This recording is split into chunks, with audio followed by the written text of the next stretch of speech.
देखो स्टार्ट करवा टिके स्पीड जिबा आपनकर एग्जाम आ अल्प दिन अछि। देखो pragmatism टा गोटे ग्रीक वर्ड रो आसीची जोटा कि pragma clear which means activity or the work done। pragma ର ମାନେ कोन किछटा activity करबा किछटा work done करबा तार ମାନେ होची कोन pragma। some other scholars think that the word pragmatism has been derived from the Greek word pragmatics which means practicability or utility।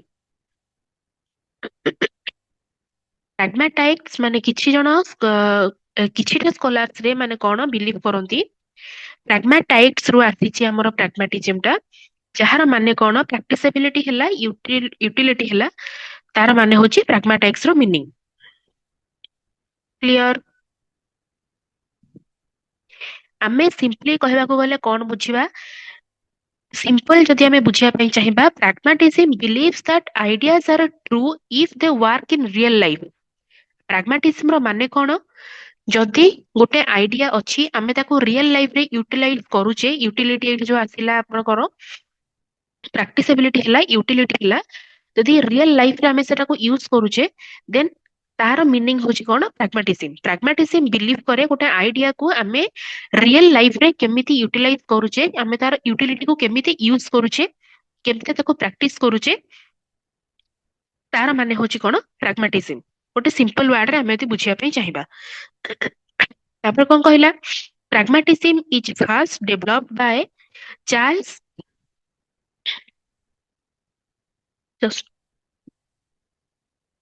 ହଁ Charles Pierce ମାନେ ଏଟା PEIRCE ଏଟା UE ଟାଇପ ର ଦେଖା ହଉଛି ଏଟା CE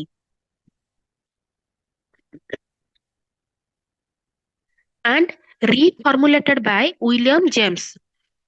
ଡେଭଲପ କରିଥିଲେ କିଏ ଚାର୍ଲସ ପିୟର୍ସ ରିଫର୍ମୁଲେଟେଡ କିଏ କରିଥିଲେ William James developed by John Dewey and FCS ଷ୍ଟିଲ୍ସ। ଏଇଟା କିଛିଟା ନା ଆପଣ ମାନେ ମନେ ରଖିବେ ଷ୍ଟିଲର ଆମେ ତାକୁ କହିବା FCS ଷ୍ଟିଲର SCHILLER କ୍ଲିୟର। ଦେଖନ୍ତୁ ଦେନ୍ ଡେଫିନେସନ କୁ ଯିବା ଏଥିରେ କିଛି ନାହିଁ ଖାଲି କିଛିଟା ନା ଦେଇଛି କିଏ ଡେଭଲପ କରିଥିଲେ କିଏ କିଏ ତାକୁ ରିଫର୍ମୁଲେଟ କରିଥିଲେ ଡେଭଲପ କାହା ଦ୍ଵାରା ହେଇଥିଲା ଏଇଟା ହିଁ ଲେଖା ହେଇଛି ଏଥିରେ କିଛିଟା ନା ଆପଣ ମନେ ରଖିବେ ଯଦି ପାରିବେ। ଦେନ୍ ଡେଫିନେସନ ପାଖକୁ ଯିବା pragmatism offers us a theory of meaning of a theory of meaning a theory of truth of knowledge and a theory of reality।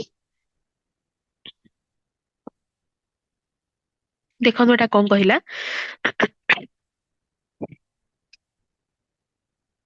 Theory of truth कहला माने कौन किछि समय ट्रुथ टा गोटे सक्सेसफुली वर्क करिवो सेटा होची theory of truth. Theory of knowledge कौन जते नॉलेज टा गोटे नॉलेज टा जते हमर व्यवहार हबो हमर एक्सपीरियंस हैला एक्शन हैला केवल गोटे थिंकिंग रे लिमिटेड हे कि रहिबनी not just a thinking it also use in an experience in an action. ଆମର ଡେ ଟୁ ଡେ ଲାଇଫ ରେ ଆମେ କଣ ଏକ୍ସପିରିଏନ୍ସ ଗେନ୍ କରୁଛେ କଣ ଆକ୍ସନ ନଉଛେ ଆମର ନଲେଜ ଟା ସେଥିରେ ୟୁଜ ହବ ମାନେ and A theory of reality ଯୋଉଟା କି ମୁଁ ଫାଷ୍ଟ କହିଛି ରିଏଲ ଲାଇଫ ରେ ଆମେ ଯୋଉ ଜିନିଷଟାକୁ ୟୁଜ କରୁଛେ ଯୋଉ ଜିନିଷଟାକୁ ୟୁଟିଲିଟି କଣ ଅଛି ତାର ୟୁଜେସ୍ କଣ ଅଛି ଆମେ ତାକୁ ବୁଝିଛେ ତାକୁ ୟୁଜ କରୁଛେ ସେଇଟାକୁ ଆମେ କଣ କହିବା ପ୍ରାଗ୍ମାଟିଜିମ ବୋଲି କହିବା। ତାର ଡିଫିନେସନ ହେଲା ଏଇଆ।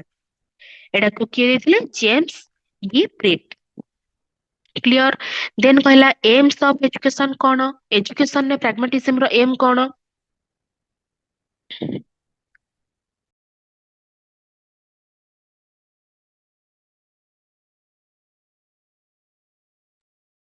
ଦେଖନ୍ତୁ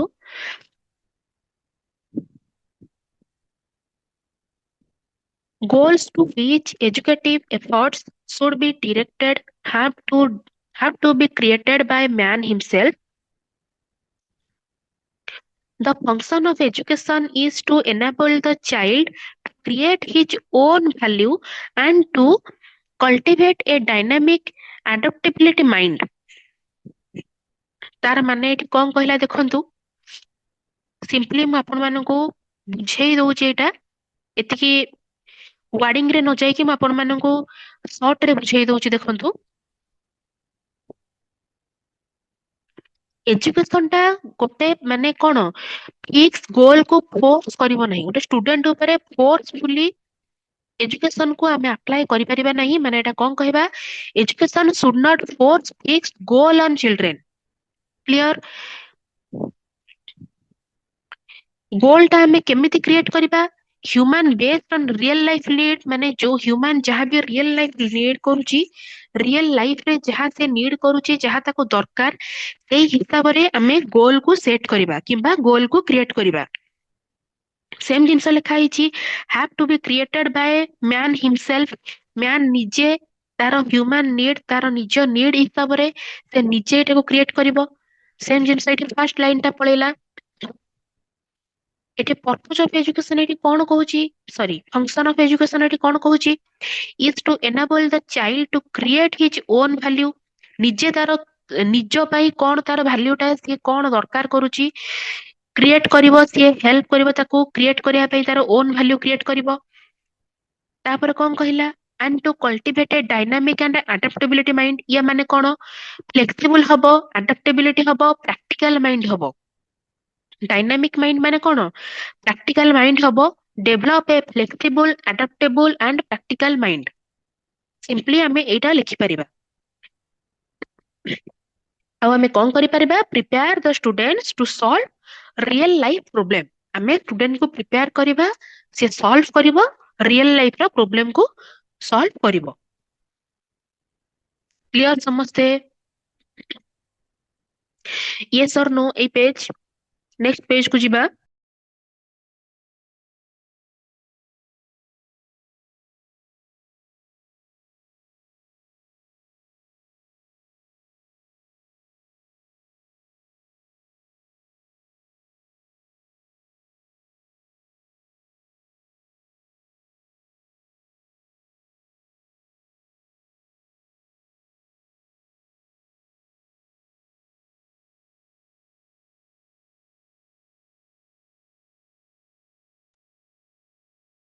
ୟେସ୍, ଠିକ ଅଛି।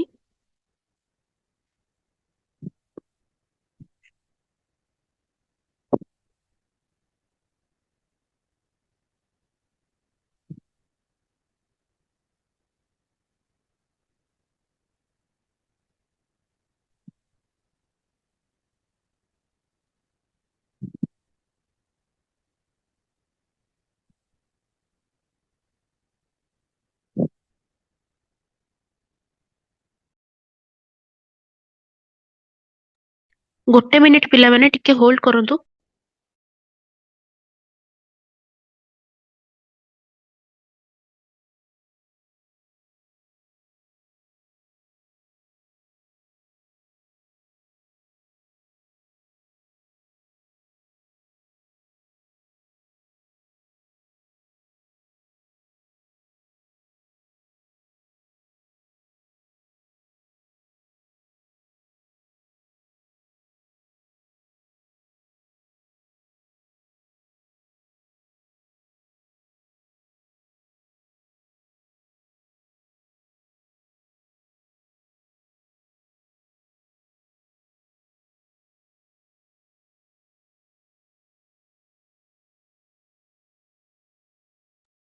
ଦେଖନ୍ତୁ କଣ କହିଲା, କରିକୁଲମ କନଷ୍ଟ୍ରକ୍ସନ, ଦେଖନ୍ତୁ କରିକୁଲମ ଆଉ କନଷ୍ଟ୍ରକ୍ସନ ଉପରେ କଣ କହିଲା, utility, the natural interest of the child, his occupations and experiences in a particular environment, and their integration are the several pragmatic principle of the curriculum construction।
ହଁ ପିଲାମାନେ ଗୋଟେ minute ଟିକେ।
Hello.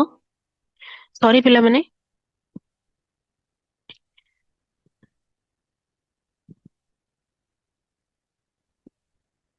ଦେଖ continue କରିବା। ଦେଖନ୍ତୁ ସମସ୍ତେ, କରିକୁଲମ କନଷ୍ଟ୍ରକ୍ସନ କଣ କହିଲା? Utility, the natural interest of the child, his occupation and experience in a particular environment and their integration. ଗୋଟେ ପର୍ଟିକୁଲାର ଏନଭାୟରମେଣ୍ଟ ହେଲା କିମ୍ବା ଗୋଟେ ଇଣ୍ଟିଗ୍ରେସନ ହେଲା, ତାକୁ ନେଇକି ସେଇ ପର୍ଟିକୁଲାର ଏନଭାୟରମେଣ୍ଟରେ ଗୋଟେ ପିଲା ଯାହା ବି କାମ କରୁଛି, ଯାହା ବି ଆକ୍ସନ ଦେଖାଉଛି, ସେଇ ତାର ଏକ୍ସପିରିଏନ୍ସ ସେ କଣ ଗେନ୍ କରୁଛି, ତାର ଅକୁପେସନ ସେଠି କଣ ରହୁଛି, are several pragmatic principle of the curriculum construction. ତାର ସେଇଠି କଣ ହେଲା, ସିଏ ଯୋଉ ପର୍ଟିକୁଲାର କାମ କଲା କିମ୍ବା ଯୋଉ ପର୍ଟିକୁଲାର ଆକ୍ସନ ସିଏ ଦେଖେଇଲା, ଯାହା ସିଏ ସେଇ ପର୍ଟିକୁଲାର କାମ ପାଇଁ ଯାହା ସିଏ ଏକ୍ସପିରିଏନ୍ସ ଗେନ୍ କଲା, ସେ କଣ କଲା, ତାର ସେଭେରାଲ ପ୍ରାଗ୍ମାଟିକ ପ୍ରିନ୍ସିପଲ କରିକୁଲମ କନଷ୍ଟ୍ରକ୍ସନ ସିଏ ନିଜେ ଗେନ୍ କଲା। ଠିକ ଅଛି। ୟାର ମାନେ ହଉଛି କରିକୁଲମ କନଷ୍ଟ୍ରକ୍ସନ ତାର କେମିତି ହେଲା ଦେଖିଲେ, ଯାହା ବି ସେ କାମ କଲା ସେଥିରୁ ଯାହା ବି ଏକ୍ସପିରିଏନ୍ସ ଗେନ୍ କଲା, ସେଥିପାଇଁ ତାର କଣ ହେଲା, ଯେତେ ଭେରାଇଟିର କାମ କଲା ସେତିକି ଭେରାଇଟିର ସେଭେରାଲ ପ୍ରାଗ୍ମାଟିକ ପ୍ରିନ୍ସିପଲ ତାର ଗେନ୍ ହେଲା। ମେଥଡ ଅଫ ଏଜୁକେସନ କଣ ରହିବ ପ୍ରାଗ୍ମାଟିଜିମରେ? Method should be for a trace in the light of real solution of life. Method should be formed କଣ? First, a trace in the light of real solution. ତାର ମାନେ କଣ? Education ର method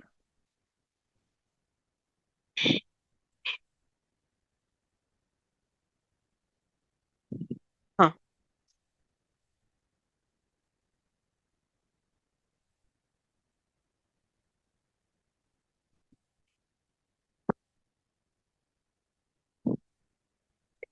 real real situation of life same जिनस एठी पुणी थरे कहला लाइफ रे हमर जहाँ भी रियल सिचुएशन रहुची ताको ही बेस करिकी हमें मेथड ऑफ एजुकेशन टाको फ्रेशली तैयारी करूचे कि फ्रेश इन लाइट तार माने हला एया फ्रेशली हमें गोटे जिनस को क्रिएट करूचे रियल सिचुएशन ऑफ लाइफ को बेस करिकी the child interests and desires must be taken into consideration.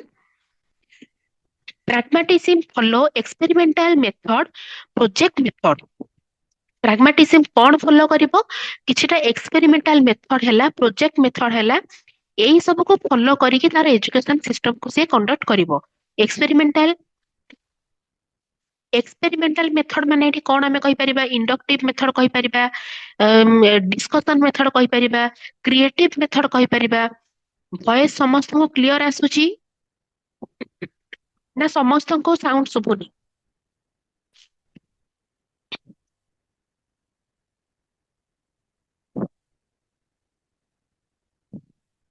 Net तो ठीक अछि नेटवर्क तो एपटो ठीक अछि मो साइड रु हां क्लियर क्लियर देखंतु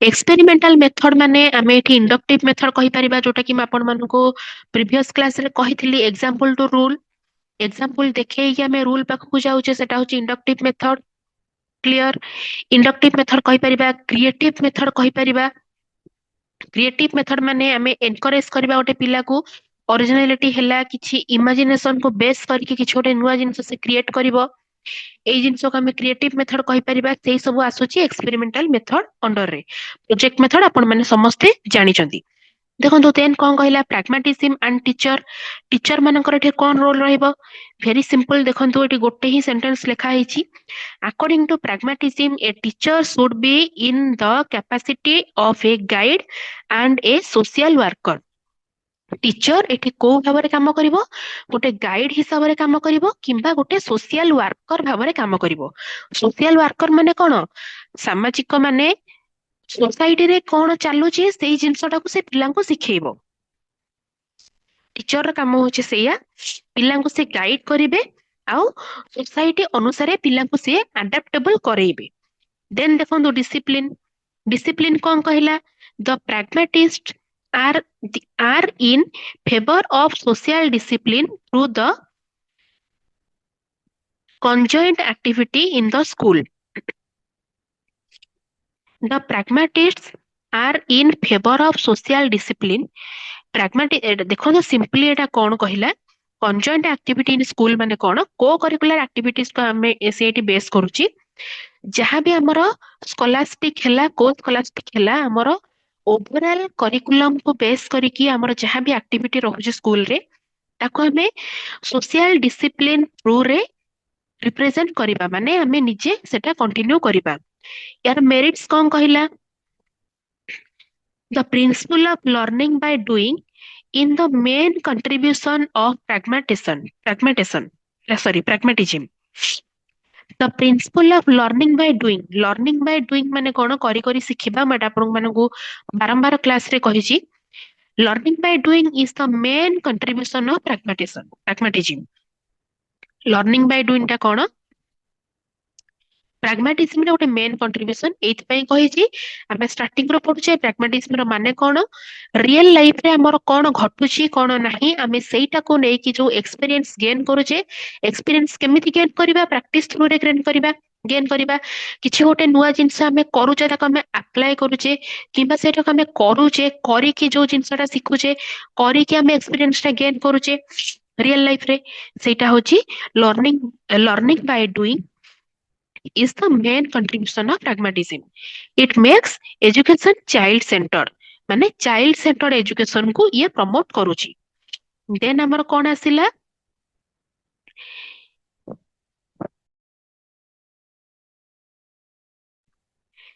एक्जिस्टेंशियलिज्म देखंतु यार माने कौन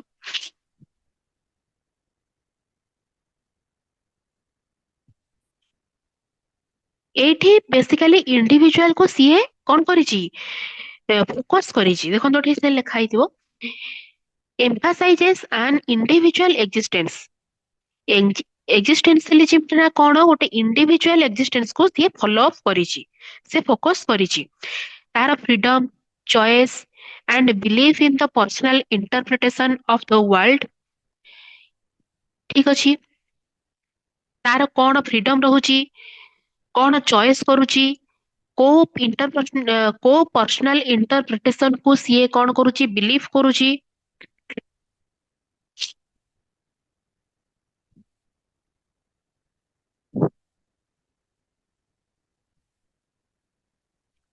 pragmatism को शॉर्टली कहले बा pragmatism आपण जदि गोटे लाइन रे मन रखिया पई चाहिबे रियल लाइफ रे हमें जो जिनसटा करूचे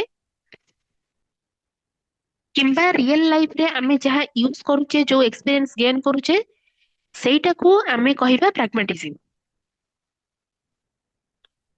ओवरऑल आपण पढ़ीदेले आपनकर गोटे ओवरऑल आइडिया आसीଯିବ बुक टा थरे पढ़ीदेबे नोट थरे देखिदेबे ओवरऑल आइडिया पाई जिबे हेडिंग्स बास मन रखिबे हेडिंग्स को पर्टिकुलर लिखिबे मु जोटा ओडिया रे बुझुची सेटा माइंड रे रखंतु देन आपण रीडिंग थरटा मार देबे आपण आराम से लिखि परिबे एग्जाम रे नो इश्यूज क्लियर देन देखंतु इंडिविजुअल एक्जिस्टेंस उपरे फोकस करिची एक्जिस्टेंशियलिज्म इंडिविजुअल रो गोटे लोकर कौन फ्रीडम रहुची से कौन चॉइस करुची तार कौन बिलीफ रहुची पर्सनल इंटरप्रिटेशन कौन रहुची तार वर्ल्ड को नेकी सेया को हमें कौन कहिबा एक्जिस्टेंशियलिज्म बोली कहिबा देखंतु एटी किछना ना देइची Jean Paul Sartre Friedrich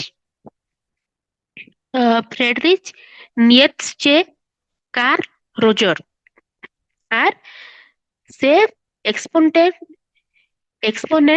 of existentialism माने एई माने कौन करथिले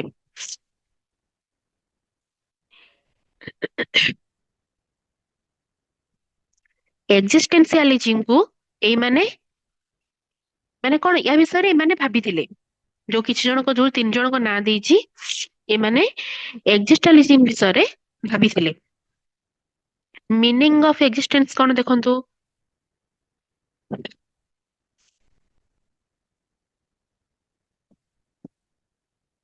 to To existentialism, the existence of the individual does not mean only his being alive. It stands for the full, responsible, and progressive life of the individual in the ever developing industrial society. कौन कहला देखंतु existence does not mean only being alive. इटा केवल alive मानकु नहीं कि ही mean करूची माने अर्थ को बुझौची सेटा नुहे it means living a full responsible and meaningful life गोटे रेस्पॉन्सिबल गोटे मीनिंगफुल लाइफ को एटा को बेस करूची हमें कहि परिबा a person must actively save their life गोटे पर्सन जेते बेले एक्टिवली सेव करिवो ता लाइफ को माने गोटे गढिबो ता लाइफ को सेटा को हमें कहबा से कोन केमिति एग्जिस्ट करिवो गोटे सोसाइटी रे a person must actively save their life then हमें कौन कहि परिबा individual should grow and develop in a changing modern society गोटे मॉडर्न सोसाइटी को चेंज करिकी से केमिति निजो को सेठी एग्जिस्ट करूची सेम जिंस लिखाई individual in the ever developing industrial society गोटे इंडस्ट्रियल सोसाइटी जहाँ मॉडर्न सोसाइटी माने होची सेया इंडस्ट्रियल सोसाइटी डेवलप करूची ताको नेई कि गोटे लोक केमिति निजो को डेवलप करिकी सेठी से निजे अडॉप्ट करिकी चलुची तार माने होची कोन मीनिंग ऑफ एक्जिस्टेंस से केमिति एग्जिस्ट करूची तार अर्थ होची एटा aims of education to develop creativity in children from the every beginning by education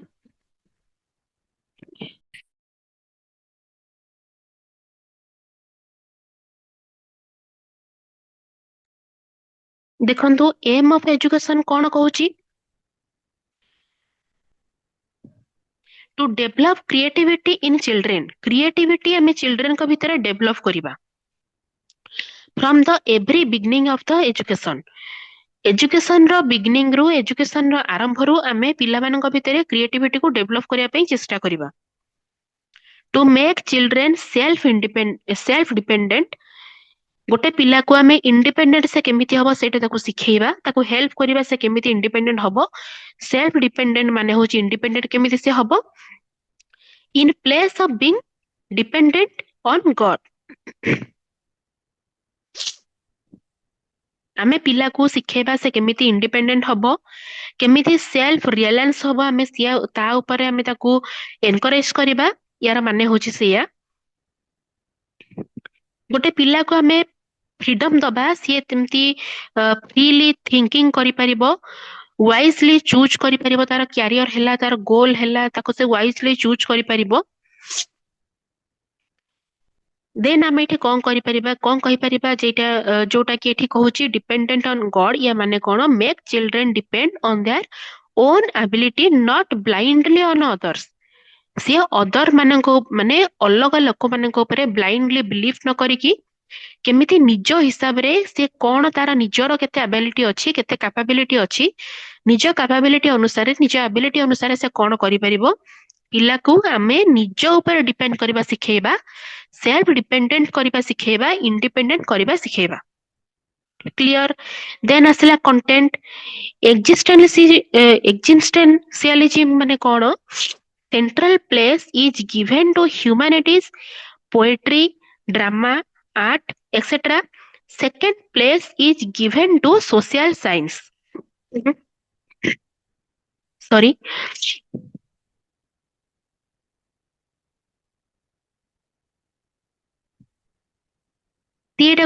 ସେ କାହା କାହା ଉପରେ ଇମ୍ପୋର୍ଟାନ୍ସ ଦେଇଛି? ହ୍ୟୁମାନିଟିଜ ହେଲା, ପୋଏଟ୍ରି ହେଲା, ଡ୍ରାମା ହେଲା, ଆର୍ଟ ହେଲା, କିଛିଟା ଲିଟରେଚର ହେଲା, ଏଇ ସବୁ ଉପରେ ସେ କଣ ଇମ୍ପୋର୍ଟାନ୍ସ ଦେଇଛି। ସୋସିଆଲ ସାଇନ୍ସ ଆର୍ ଗିଭେନ୍ ସେକେଣ୍ଡ।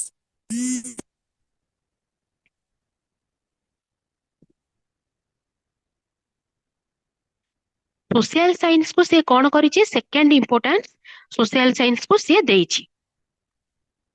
କ୍ଲିୟର? ନେକ୍ସଟ ଯିବା।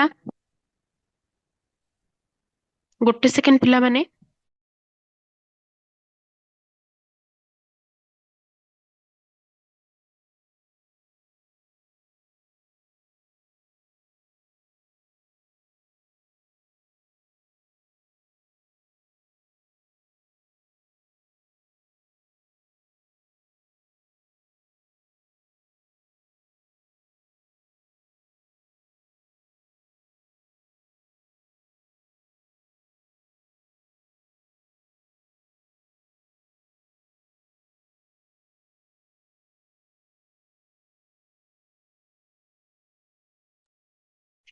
ସରି ପିଲାମାନେ, କଲ୍ ଆସିଗଲା ବାପାଙ୍କର। ଦେଖନ୍ତୁ, ମେଥଡ୍ସ ଅଫ ଏଜୁକେସନ କଣ ରହୁଛି? The most favoured method is the Socratic method.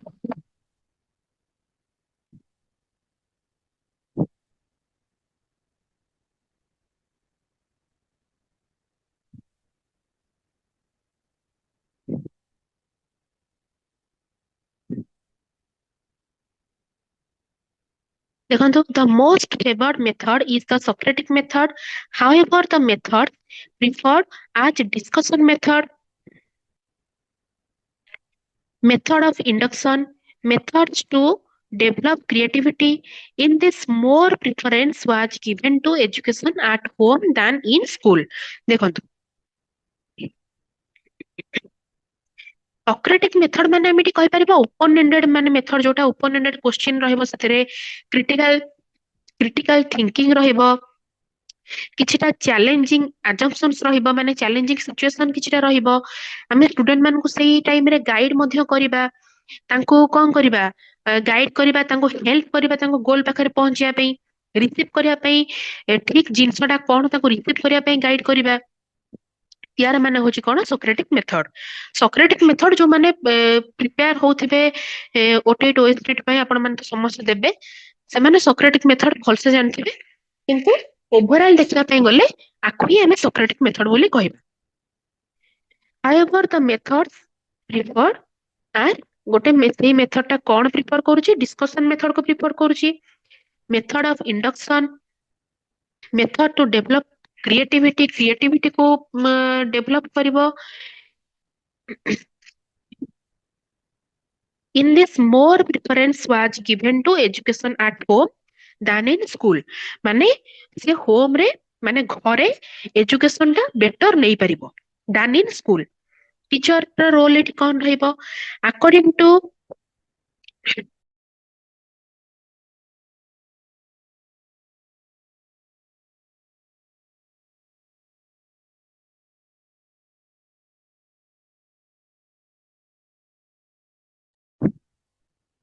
according to existentialism the teacher is the main pillar of the entire educational program process entire educational process रे teacher रा काम हला से गोटे मेन पिलर भाबरे काम करिवो।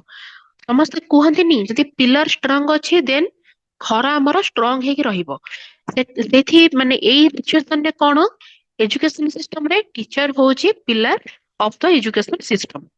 ଦ teacher has to be a guide ଗୋଟେ teacher ଗୋଟେ guide ଭାବରେ କାମ କରିବ।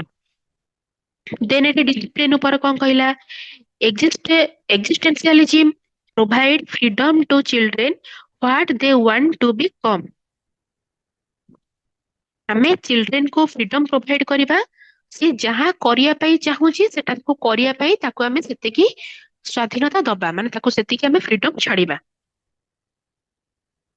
ଦେନ୍ ଦେଖନ୍ତୁ ଆପଣଙ୍କର ଆସିଲା ସଂଖ୍ୟା ସିଷ୍ଟମ। ସଂଖ୍ୟା is the oldest of the Orthodox philosophical system in Hinduism with origins in the first millennium BCE। It is a merits और डिमेरिट्स ऊपर एथिरे तो लेखा हैनी जदि आपनकर बुक्स रे अछि देन आपण माने पढी परिबे। क्लियर।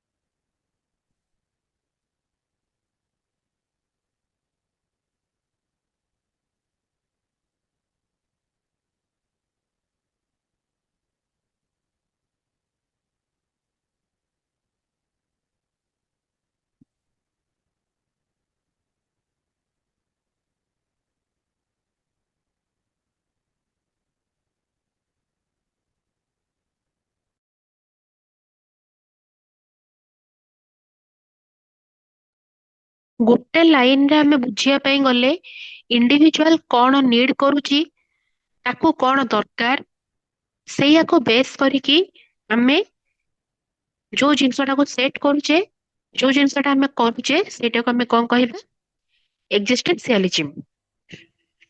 କ୍ଲିୟର। ଗୋଟେ ଇଣ୍ଡିଭିଜୁଆଲ କୁ ଆମେ ଫ୍ରି ଛାଡିବା ସେଇ ଜିନିଷ ଆମେ ଯାହା ବୁଝିଲେ ଆମେ ଏଠି ଯାହା ପଢିଲେ ଆପଣ ମାନେ ଯାହା ବୁଝିଲେ ଗୋଟେ ୱାର୍ଡ ରେ ଆମେ ଏଇଆ କହିପାରିବା।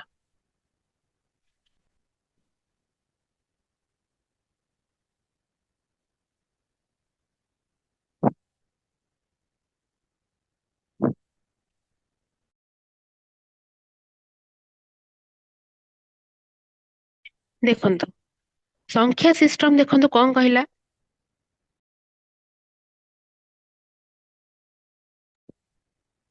ସଂଖ୍ୟା is the oldest of the orthodox philosophical system in Hinduism with origins in the first millennium BCE. It is a rationalist school of Indian philosophy and had a strong influence on other schools of Indian philosophies. Sankhya is an enumer- enumeration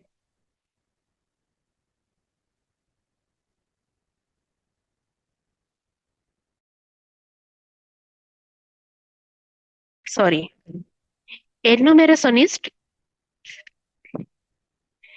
philosophy whose epistemology accepted three of six pragmas as the only reliable means of a gaining knowledge।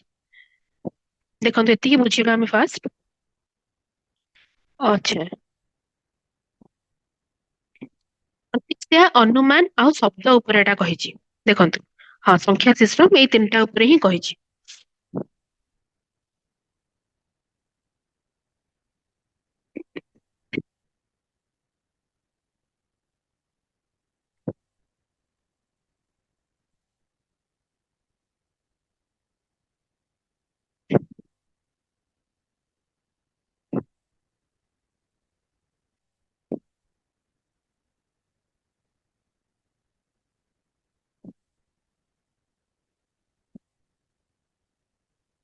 ଦେଖନ୍ତୁ, ଏଇଠି କହିଲା oldest of Orthodox philosophical system. ଏଇଟା ହଉଛି ସବୁଠୁ oldest Orthodox ଆମେ କହିପାରିବା philosophical system ର ହିନ୍ଦୁଇଜିମ ରେ ଯାହା ଅଛି। With origins in the first millennium BC. BC ର ଆମେ ଏଇଟା ଫାଷ୍ଟ ମାଇଲେନିୟମ ବୋଲି କହିପାରିବା। It is a rationalist school of Indian philosophy. ଏଇଟା ଗୋଟେ କଣ rationalist school of Indian philosophy and had a strong influence on other schools। ଏଇଟା ଗୋଟେ କଣ, ଗୋଟେ strong influence ହବ ଗୋଟେ other school ମାନଙ୍କ ପାଇଁ। it is an enumerationist philosophy।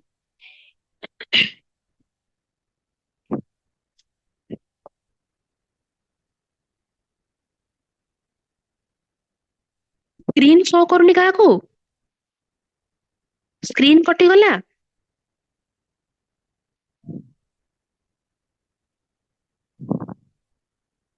Screen show କରୁନି କାହାକୁ?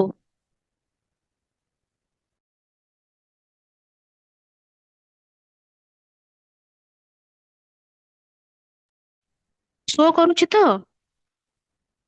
ଓକେ, ଠିକ ଅଛି। ତ କଣ ଶୋ କରୁନି? ହଁ, ଠିକ ଅଛି।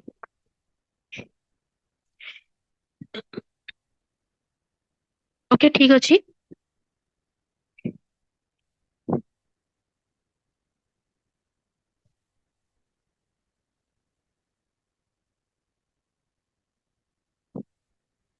ଦେଖା ଯାଉଛି?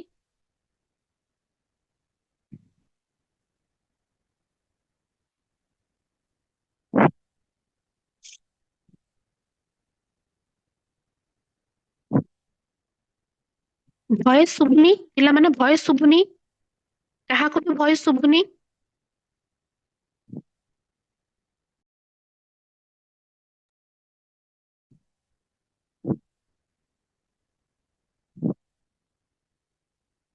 ଓକେ, ଭଏସ କ୍ଲିୟର ଅଛି?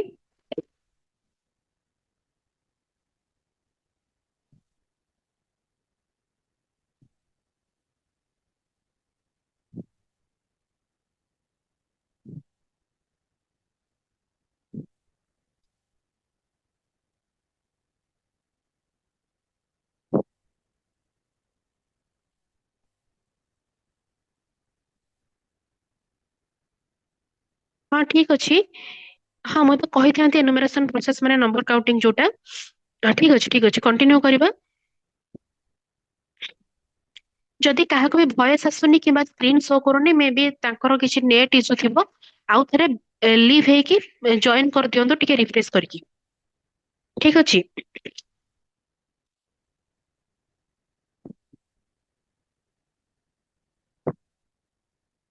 ହୁଁ। ଦେଖନ୍ତୁ, ଏନୁମେରେସନ ମାନେ ହଁ, ଠିକ ଅଛି, ମୁଁ ଏବେ ହିଁ କହିଥାନ୍ତି। ନମ୍ବର କାଉଣ୍ଟିଂ ଯୋଉଟା ଆମେ କହିବା, philosophy whose epistemology accepted three of six pragmatic। ଏଇ ଯୋଉ ତିନିଟା କହିଲା, ମୁଁ ଏଠୁ ଯାଉଛି ଭାରି ଡାଇରେକ୍ଟ ନେକ୍ସଟ ପେଜ କୁ ଯାଉଛି ଭାରି। ନେକ୍ସଟ ପେଜ କୁ ଯାଉଛି ଭାରି। ଏଠି ଯୋଉ ତିନିଟା କହିଛି ଆପଣ ମାନଙ୍କୁ କଣ,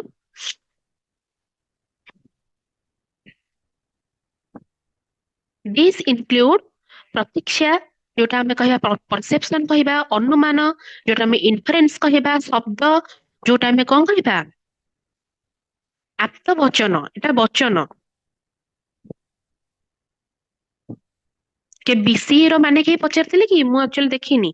ହଁ ଏଇଟା ବା ହିଷ୍ଟ୍ରି ଆପଣ ମାନେ ପଢିଥିବେ। ଠିକ ଅଛି।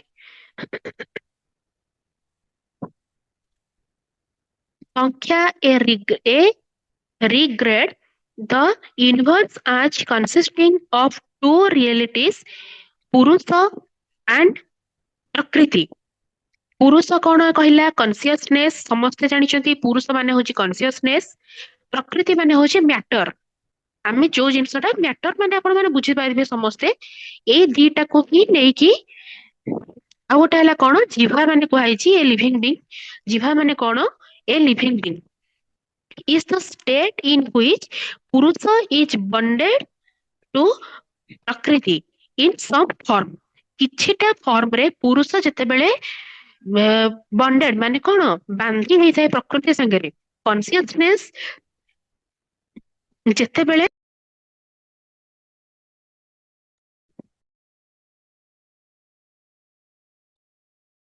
କନସିୟସନେସ ଯେତେବେଳେ ଆମର ମ୍ୟାଟର ସହିତ କିଛିଟା ମାତ୍ର କିଛିଟା ଫର୍ମରେ ବାନ୍ଧି ହେଇକି ରହିଥାଏ, ସେତେବେଳେ ସେଇଟାକୁ ଆମେ ଜିଭା ବୋଲି କହିବା। Samkhya philosophy includes a theory of ଗୁଣସ୍ ମାନେ କ୍ୱାଲିଟି, ଗୁଣ ମାନେ କ୍ୱାଲିଟି, innate tendency,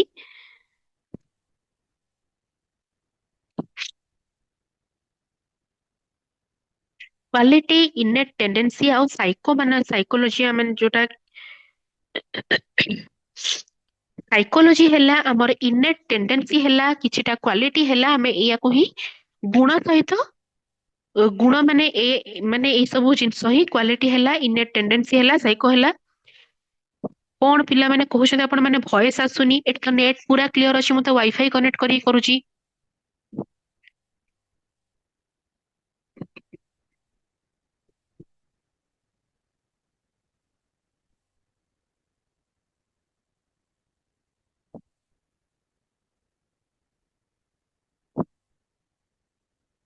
କ୍ଲିୟର ଅଛି ଦେଖନ୍ତୁ, ଯିବା।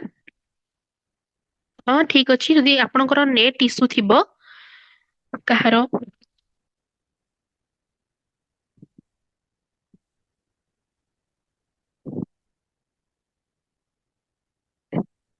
ଓକେ। ସଂଖ୍ୟା theories a pluralism of souls, ସରି ଏଟା ଉପରଟା ଛାଡିଥିଲି। ସଂଖ୍ୟା philosophy include a theory of gunas। ଗୁଣସ ର ମାନେ ମୁଁ ଏବେ କହିଲି। ଗୁଣ, it states are the three types। ଦେଖନ୍ତୁ ସତ୍ତା ହେଲା ରାଜସ, ତମାସ। ୟାର ମାନେ ୟାର ମିନିଂ ରୁହନ୍ତୁ ମୁଁ ଆପଣମାନଙ୍କୁ କହୁଛି।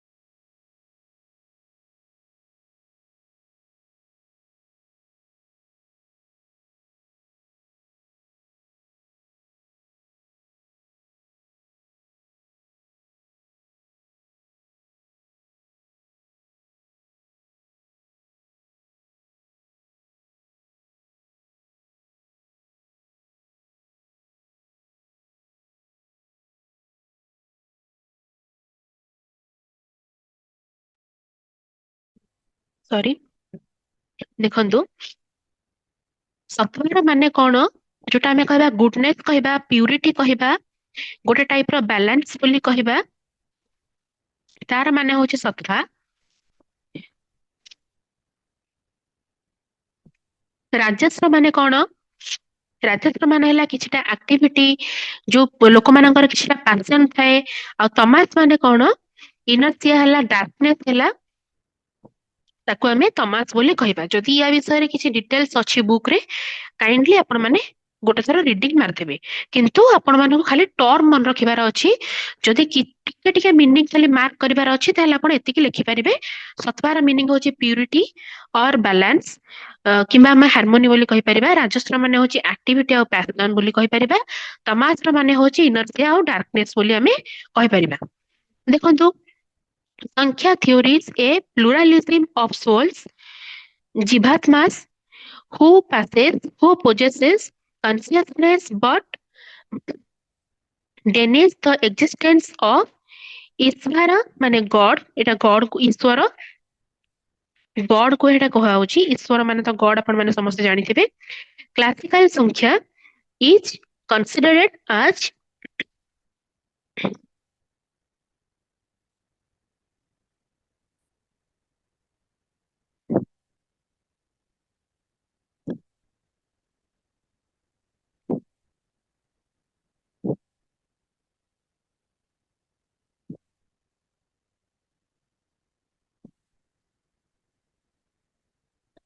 classical ସଂଖ୍ୟା is considered as an atheist Hindu philosophy। atheist ମାନେ କଣ? atheist ମାନେ ଯୋଉଟା ଆମେ ଗଡ୍ କୁ ହିଁ କହୁଛି, ଯୋଉଟା ଆମର ଗୋଟେ ବିଲିଫ ରହୁଛି, ଆସ୍ଥେଟିକ ବିଲିଫ ରହୁଛି, ଯୋଉଟା ଆମର ଏକ୍ଜିଷ୍ଟ କରୁଛି, ସେଇ ଜିନିଷଟାକୁ ଆମେ atheist କହୁଛେ ହିନ୍ଦୁ ଫିଲୋସଫିରେ ଯାହା ଆମର ଏକ୍ଜିଷ୍ଟ କରୁଛି ଆଉ। ଦେନ୍ ଆମେ ୟୋଗାକୁ ଆସିବା।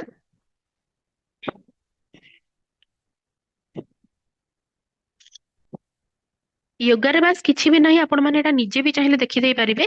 ଗୋଟେ ଥର ମୁଁ କହିଦଉଛି ଦେଖନ୍ତୁ। ଇଣ୍ଟ୍ରୋଡକ୍ସନ ହଉଛି କଣ? Yoga is an ancient discipline, ଏଟା ଗୋଟେ ancient discipline. It is recognised as one of the most important and valuable gifts of our culture. ଏଇଟା ଗୋଟେ କଣ ସବୁଠୁ ଇମ୍ପୋର୍ଟାଣ୍ଟ ଆଉ ଗୋଟେ ଭାଲୁଏବଲ ଗିଫ୍ଟ ହଉଛି ଆମ କଲଚରର। yoga helps the man to evoke the hidden potentialities of man in systematic and scientific way by which man become a fuller individual। ମାନେ ଏଟା କଣ ଗୋଟେ ସିଷ୍ଟମେଟିକ, ଗୋଟେ ସାଇଣ୍ଟିଫିକ, ଗୋଟେ ଡିସିପ୍ଲିନ ମେଣ୍ଟେନ ହୁଏ। ୟୋଗା ଆପଣ ମାନେ ଯେତେବେଳେ କରନ୍ତି ଗୋଟେ ଡିସିପ୍ଲିନ ମେଣ୍ଟେନ କରନ୍ତି, ଗୋଟେ ସିଷ୍ଟମେଟିକ ୱେ ରେ ମେଣ୍ଟେନ କରନ୍ତି, ଗୋଟେ ସାଇଣ୍ଟିଫିକ ୱେ ତା ଭିତରେ ଥାଏ। ଯେତେବେଳେ ଗୋଟେ କଣ ହୁଇଚ ମ୍ୟାନ ବିକମ୍ସ ଏ ଫୁଲର ଇଣ୍ଡିଭିଜୁଆଲ, ଗୋଟେ ପରିପୂର୍ଣ୍ଣ ଲୋକରେ ୟୋଗାଟା ମାନେ ୟୋଗାଟା ଗୋଟେ ଲୋକକୁ ପରିପୂର୍ଣ୍ଣ କରିଥାଏ, ୟାର ଏଇଟା ହିଁ କହୁଛି ସେ। Yoga is the best path to remove the animal tendency. Animal tendency ମାନେ କଣ? ଆମର ଯୋଉ କୁହନ୍ତିନି, ଗୋଟେ ଗୋଟେ କଥାରେ କହିଥାନ୍ତିନି, ପଶୁ ଭଳିଆ କାହିଁ ଚିନ୍ତା କରିକି କହୁଛୁ, ମଣିଷ ଭଳିଆ ଚିନ୍ତା କରି କହ। ଏଇ ଜିନିଷଟା ମାନେ ଆମର ଯୋଉ ପାଶବିକ ନେଚରଟା ଆମର ଯାହା ରହୁଛି, ସେଇଟାକୁ ରିମୁଭ କରିଦେଇଥାଏ।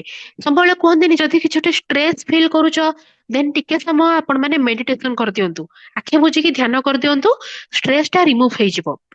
ତ ସେଇଟା କୁହାଯାଉଛି କି ୟୋଗା ଟା କଣ ଗୋଟେ best path to remove the animal tendency, to make the man to make the man human and to make him to realise the ultimate bliss. ଗୋଟେ ଅଲ୍ଟିମେଟ ବ୍ଲିସ୍ ମାନେ ଗୋଟେ ବ୍ଲେସ୍ ସେ ପ୍ରୋଭାଇଡ କରେ, ରିଅଲାଇଜ କରାଏ ଗୋଟେ ମ୍ୟାନ କୁ, ହଁ ମତେ ଗୋଟେ ଅଲ୍ଟିମେଟ ବ୍ଲେସ୍ ଗୋଟେ ମିଳିଲା, ତାକୁ ଗୋଟେ ଶାନ୍ତି ମିଳିଥାଏ ୟୋଗା କରିବା ଦ୍ଵାରା। ସିମ୍ପଲି ଏଇଟା ଆଉ କିଛି ବି ନାହିଁ, ତାକୁ ଗୋଟେ ୱାର୍ଡିଂ ରେ ସଜା ହେଇଛି। ଗୋଟେ ଥର ରିଡିଙ୍ଗ କରିଦେବେ, ଆପଣ ମାନେ ଯାହା ବୁଝିଲେ ତାକୁ ହିଁ ଆପଣ ଇଣ୍ଟ୍ରୋଡକ୍ସନ ରେ ଲେଖିପାରିବେ। ଡେଫିନେସନ କଣ କହିଲା? ପୋଟେନ୍ସିଆ Patanjali Patanjali defines yoga as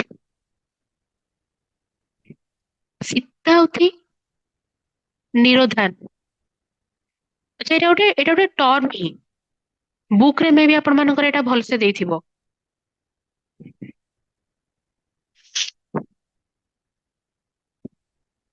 ତଥାପି ମୁଁ ଦେଖି ଦଉଛି।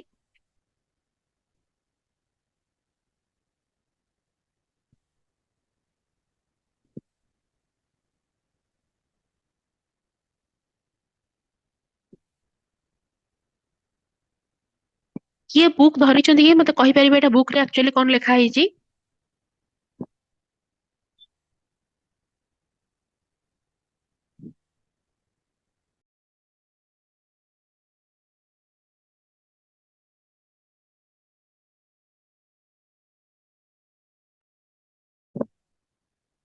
ସୀତାବୃତ୍ତି ସୀତାବୃତ୍ତି ନିରୋଧା, ଗୋଟେ ପତଞ୍ଜଳିର ୟୋଗାର ସୂତ୍ରଟାର ନାଁ ହଉଛି ଏଇଟା ସୀତାବୃତ୍ତି ନିରୋଧା। ଦେନ୍ କଣ କହିଲା? ଭଗବତ Gita defines yoga as samatvam yoga, uchayat and also yoga yoga kamasu। ଇଏ ସବୁ ଗୋଟେ ଗୋଟେ ଟର୍ମ, ଏଥିରେ କିଛି ବି ନାହିଁ। According to Paramahansa Yoga, Yogananda, the word meaning union of individual consciousness or soul with universal consciousness or spirit. ଆଚ୍ଛା, ଏଇ ସବୁ ଗୋଟେ ଗୋଟେ ହଉଛି ପତଞ୍ଜଳି କଣ କହୁଛି, ଭଗବତ ଗୀତାରେ କଣ କହୁଛି, ଏଇ ସବୁ ଗୋଟେ ଗୋଟେ ଟର୍ମ କହିଛି, ୟୋଗାର ଅଲଗା ଅଲଗା ମିନିଂ କହିଛି। ପତଞ୍ଜଳିର ୟୋଗାର ସୂତ୍ର କଣ, ଭଗବତ ଗୀତାରେ ୟୋଗାର ସୂତ୍ର କଣ, ତାର ମିନିଂ ଟା କଣ ସେ ପ୍ରୋଭାଇଡ କରୁଛି। Union of the individual consciousness, ଗୋଟେ ଇଣ୍ଡିଭିଜୁଆଲ କନସିୟସନେସ ର ୟୁନିଅନ କୁ ସେ ଫଲୋ କରୁଛି କିମ୍ବା ଗୋଟେ ଫୋକସ କରୁଛି। Our soul with universal consciousness or spirit, ଗୋଟେ ୟୁନିଭର୍ସାଲ କନସିୟସନେସ କୁ ସିଏ ଫଲୋ କରିକି, ତାକୁ ଫୋକସ କରିକି, ଗୋଟେ ସ୍ପିରିଟ କୁ ଫୋକସ କରିକି ତାର ୟୁନିଅନ କୁ ଡେଭଲପ କରୁଛି ୟୋଗା। ୟାର ଡେଫିନେସନ ରେ ତାକୁ କହିଲା କଣ, ପତଞ୍ଜଳିରେ ତାର କଣ ସୂତ୍ର ରହୁଛି, ଭଗବତ ଗୀତାରେ କଣ ସୂତ୍ର ରହୁଛି, ପରମାଂଶ ଯୋଗାନନ୍ଦ କଣ କହୁଛନ୍ତି, ତାର ମିନିଂ ଟା ସିମ୍ପଲି ଏଇଆ କହିଲା। ଏମ୍ ଅଫ ୟୋଗା କଣ, the main aim of yoga is the realisation of the self. Realisation of the self ମାନେ କଣ, ନିଜକୁ ଯୋଉ ଆତ୍ମ ସନ୍ତୋଷ ଯୋଉଟା ମିଳେ ସେଇଟାକୁ ହିଁ ଆମେ କହିବା। Yoga mainly M at eliminating association with everything seemingly true and providing a direct and continuous contact with everlasting and ultimate truth। ତାର ମାନେ କଣ, ୟୋଗା ଟା ଆମକୁ କଣ ପ୍ରୋଭାଇଡ କରେ, ଏଭରଲାଷ୍ଟିଂ ଆଉ ଗୋଟେ ଅଲ୍ଟିମେଟ ଟ୍ରୁଥ, ମାନେ ଗୋଟେ ଅଲ୍ଟିମେଟ ଟ୍ରୁଥ, ଗୋଟେ ସତ୍ୟତା ପାଖରେ ଆମେ ତାକୁ, ଆମକୁ ୟୋଗା ଟା ପହଞ୍ଚାଏ, କଣ୍ଟାକ୍ଟ କରେ ଏଭରଲାଷ୍ଟିଂ ଆଉ ଅଲ୍ଟିମେଟ ଟ୍ରୁଥ ସହିତ, ପ୍ରୋଭାଇଡ କରେ ଡାଇରେକ୍ଟ କନସିୟସନେସ ପ୍ରୋଭାଇଡ କରେ, ମାନେ ଆମକୁ ସନ୍ତୋଷ ପ୍ରଦାନ କରେ, ଯୋଉଟା ଆମେ କହିପାରିବା ପୁରା ଓଡିଆରେ ଆତ୍ମାକୁ ଶାନ୍ତି ମିଳେ ୟୋଗା କଲେ। ବହୁତ ଗୁଡେ ଆପଣ ମାନଙ୍କର ନେଗେଟିଭ ଥଟ୍ ମାଇଣ୍ଡ ରୁ ପଳାଏ। ଯଦି ଆପଣ ଟିକେ ସମୟ ମେଡିଟେସନ ରେ ବସିଯିବେ, ଆପଣ ମାନଙ୍କୁ ବହୁତ ରିଲାକ୍ସ ଫିଲ୍ ହବ। ଯଦି କେହି ବି ଟ୍ରାଏ କରିନାହାନ୍ତି, ଟ୍ରାଏ କରନ୍ତୁ, ମୁଁ ଏଇଟା ନିଜ ଏକ୍ସପିରିଏନ୍ସ ରୁ କହୁଛି। ଯଦି ଆପଣ ୟୋଗା କରୁଛନ୍ତି ଡେଲି, ମେଡିଟେସନ କରୁଛନ୍ତି ଡେଲି, ଆପଣ ମାନଙ୍କର କଣ ମେମୋରାଇଜେସନ ପାୱାର ବି ବଢିବ, ସ୍ମରଣ ଶକ୍ତି ବଢିବ, ଆପଣ ମାନଙ୍କୁ କାମ କରିବା ପାଇଁ ଚଞ୍ଚଳ ଲାଗିବ, ମାନେ ଆପଣ ଆକ୍ଟିଭ ପୁରା ରହିବେ, ଦିନ ସାରା ଆପଣ ଆକ୍ଟିଭ ରହିବେ। ଖାଲି ଗୋଟେ ଦିନର ମର୍ଣ୍ଣିଂ ରେ ହାଫ ଆନ୍ ଆୱାର ୟୋଗା ଆଉ ମେଡିଟେସନ ବହୁତ ହିଁ ହେଲ୍ପ କରିବ ଆପଣଙ୍କୁ ପୁରା ଦିନକୁ ମେଣ୍ଟେନ କରିବା ପାଇଁ, ପୁରା ଦିନକୁ ବାଲାନ୍ସ କରିବା ପାଇଁ। ଦେନ୍ ଏଠି ଅବଜେକ୍ଟିଭ କଣ କହିଲା ଦେଖନ୍ତୁ, ୟୋଗା ରିଡ୍ୟୁସ ଟେନସନ, ଟେନସନ କୁ ରିଡ୍ୟୁସ କରେ, ଏଇଟା ପୁରା ହିଁ ସତ କଥା। ବାय ପ୍ରମୋଟିଂ ସାଇଲେନ୍ସ, ସାଇଲେନ୍ସ ରେ ଆପଣ ବସିବେ, ଆପଣ ସାଇଲେଣ୍ଟଲି ୟୋଗା କରିବେ, ସେତେବେଳେ ଆପଣ ମାନଙ୍କର ମେଣ୍ଟାଲ ପ୍ୟୁରିଟି ଟା ଆସିବ, ଆପଣ ମାନଙ୍କୁ ଟେନସନ ଫ୍ରି କରେଇବ। Yoga makes the mind tone for serenity and calmness. Serenity ଆସିଥାଏ, କ୍ଲେମନେସ ଆସିଥାଏ, ମାନେ କାମନେସ, ସରି କାମନେସ ଆସିଥାଏ, ମାନେ ଆପଣ କାମ ହେଇଯାନ୍ତି, ଆପଣ ଶାନ୍ତ ହେଇଯାନ୍ତି। Yoga makes the pace peace and bliss as a aim of the man, ମାନେ ଆପଣ ମାନଙ୍କୁ ପିସ୍ ପ୍ରୋଭାଇଡ କରେ, ବ୍ଲେସ କରେ। ଗୋଟେ ମ୍ୟାନ, ମାନେ ଗୋଟେ ମଣିଷ କଣ ଚାହୁଁଛି ସେଟା ଆପଣ ମାନଙ୍କୁ ଲାଗିବ କି ହଁ ମୁଁ ୟୋଗା କରିଦେଇଛି, ଆପଣଙ୍କୁ ଗୋଟେ ବ୍ଲେସଡ ଫିଲ୍ ହବ, ଆପଣଙ୍କୁ ଗୋଟେ ଶାନ୍ତି ଲାଗିବ। Yoga provide A befitting body to deal with the cosmic challenge। ଆପଣ ମାନେ ଯେକୌଣସି ହାର୍ଡ ଚ୍ୟାଲେଞ୍ଜ କୁ ଫେସ୍ କରିପାରିବେ, ଯଦି ଆପଣଙ୍କର ମାଇଣ୍ଡ କାମ ଥିବ, ଆପଣ ଶାନ୍ତ ଥିବେ, ଦେନ୍ ଆପଣ ମାନେ ଯେକୌଣସି କସ୍ମିକ ଚ୍ୟାଲେଞ୍ଜ କୁ ଆପଣ ମାନେ ଫେସ୍ କରିପାରିବେ, ଆପଣଙ୍କ ବଡି ବହୁତ ବେନିଫିଟ ପାଇବ।